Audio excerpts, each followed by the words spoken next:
కుంభుడు త్రేతాయుగం. లంకాధిపతియైన రావణునికి కుంభకర్ణుడు అనే తమ్ముడు ఉండేవాడు. అతను పర్వతంలాంటి శరీరంతో అపారమైన బలంతో ఉండేవాడు. రాక్షసుడైనప్పటికీ అతను ధర్మాన్ని గౌరవించేవాడు మరియు గొప్ప తపస్వి. ఒకసారి రావణుడు, కుంభకర్ణుడు, విభీషణుడు ముగ్గురూ బ్రహ్మదేవుని కోసం ఘోర తపస్సు చేశారు. కుంభకర్ణుని తపస్సుకు భయపడిన దేవతలు అతను వరం కోరుకునే సమయంలో సరస్వతీదేవి సహాయం కోరారు. అతను నిర్దేవత్వం, దేవతలకు నాశనం కోరుకోబోగా సరస్వతీదేవి అతని నాలుకపై కూర్చుని నిద్రావత్వం, నిద్ర అని పలికించింది.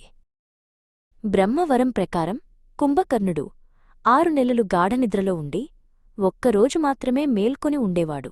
అతను నిద్రిస్తున్నప్పుడు లంకలో ఎన్నో సంఘటనలు జరిగిపోయేవి. అతని శక్తి రాజ్యానికి అందుబాటులో ఉండేది కాదు. రావణుడు అహంకారంతో సీతాదేవిని అపహరించాడు. శ్రీరాముడు తన వానర సైన్యంతో లంకపై దండెత్తాడు. యుద్ధం ప్రారంభమైంది. ఇంద్రజిత్తు, అతికాయుడు వంటి ఎందరో రాక్షస వీరులు యుద్ధంలో మరణించారు. తన సైన్యం నాశనమవ్వడం చూసి రావణుడు తన తమ్ముడైన కుంభకర్ణుణ్ణి నిద్రలేపమని ఆజ్ఞాపించాడు. రాక్షసులు పెద్ద పెద్ద డప్పులు వాయించి, ఏనుగులతో తొక్కించి, పదునైన ఆయుధాలతో గుచ్చి అతి కష్టంమీద అతన్ని నిద్రలేపారు. నిద్రలేచిన కుంభకర్ణుడు యుద్ధానికి కారణం తెలుసుకున్నాడు. అతను రావణుని వద్దకు వెళ్ళి, అన్నా, నువ్వు చేసింది అధర్మం. సీతమ్మను రామునికి అప్పగించి క్షమించమని వేడుకో. అదే మన వంశానికి శ్రేయస్కరం అని హితవు పలికాడు. రావణుడు అతని మాటలను పెడచెవిన పెట్టాడు. అన్న ఆజ్ఞను, రాజ్యధర్మాన్ని కాదనలేక కుంభకర్ణుడు యుద్ధానికి సిద్ధమయ్యాడు. తను చేస్తున్నది తప్పుడు యుద్ధమని తెలిసినా తన విధిని అంగీకరించి బాధతో యుద్ధభూమికి బయలుదేరాడు. కుంభకర్ణుడు ఒక తుఫానులా యుద్ధభూమిలోకి ప్రవేశించాడు. అతని భారీ శరీరాన్ని చూసి వానర సైన్యం భయంతో పరుగులు తీసింది.